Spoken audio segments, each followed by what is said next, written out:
नमस्कार।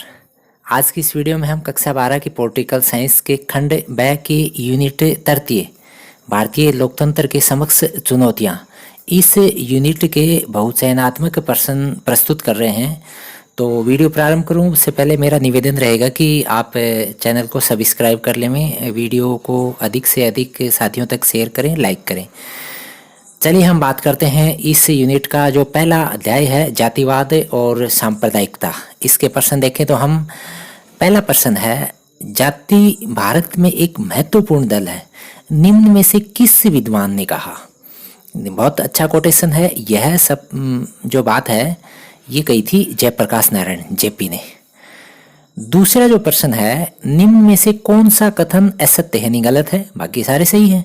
तो पहला देखते हैं हम, जाति निर्णय प्रक्रिया को प्रभावित करती है, ये तो सही है।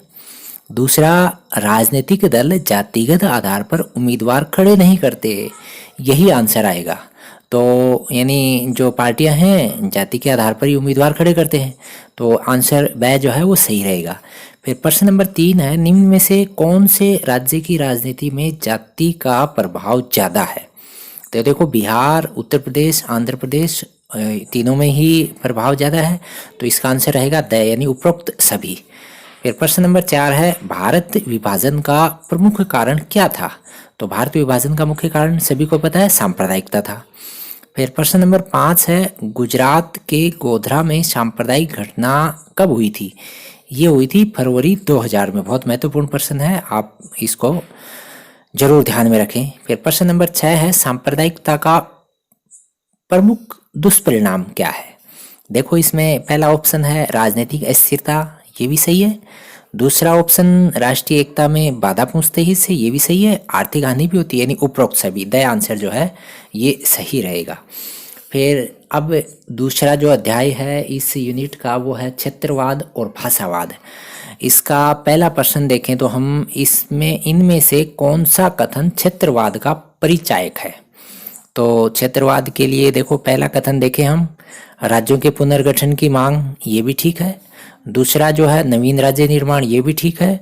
तीसरा, भारतीय संघ में स्वायत्ता, ये भी सही है।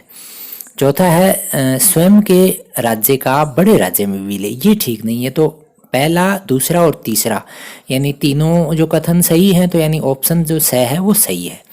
फिर प्रश्न नंबर 2 है, भूमिपुत्र की अवधारणा का तात्पर्य क्या है। तो ये भूमिपुत्र कौन है, ये ए ऑप्शन है। देखो, क्षेत्र विशेष में स्वयंभू नेता का उदय, ये क्षेत्र विशेष के स्वयंभू नेता के रूप में भूमिपुत्र जो है वो तैयार हो रहे हैं।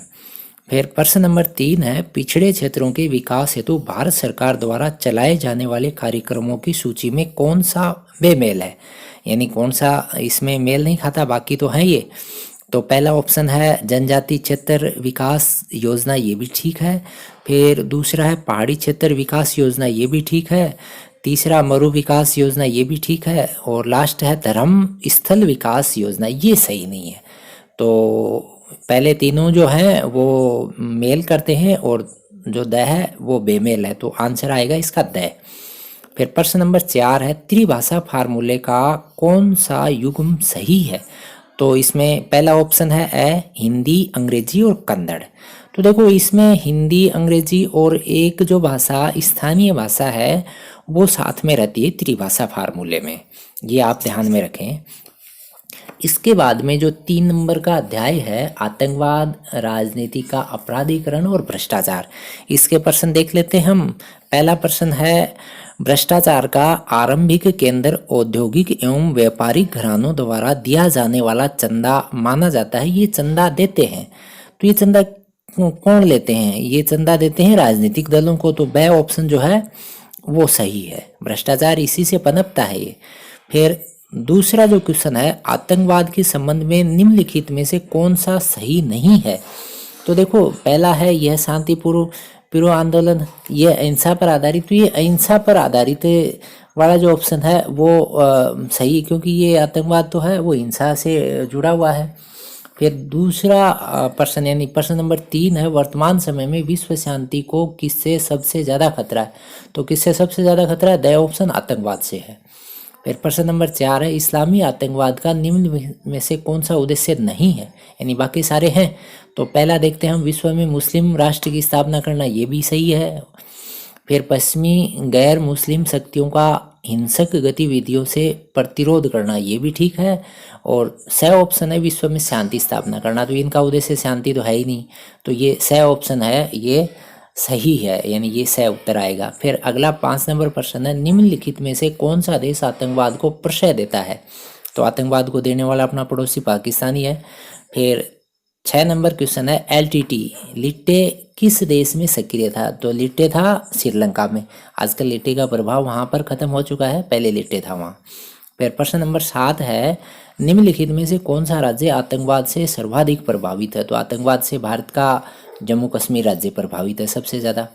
फिर 8 नंबर प्रश्न है, विमुद्रीकरण क्यों लागू किया, ये अभी कुछ दिन पहले हुआ था विमुद्रीकरण, जो नोटबंदी बोलते हैं हम, ये हुआ था आपके ब ऑप्शन काला धन बाहर लाने के लिए, ठीक है ना, ये आंसर रहेगा इसका करेक्ट आंसर।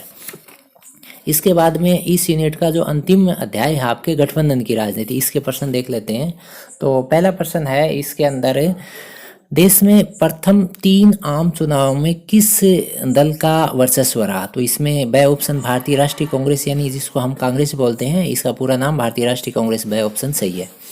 फिर दूसरा प्रश्न है, कौन से आम चुनाव के बाद गठबंधन की राजनीति का प्रारंभ हुआ, तो ये ब ऑप्शन 1977, ठीक है। तो ये 1977 में जो आपके जनता पार्टी की सरकार आई, जिसमें देसाई चरण सिंह ये प्रधानमंत्री बने थे, ध्यान रहे आपको। फिर प्रश्न नंबर 3 है, जनता पार्टी का गठन कब हुआ था, ये 1977 में, द ऑप्शन सही रहेगा।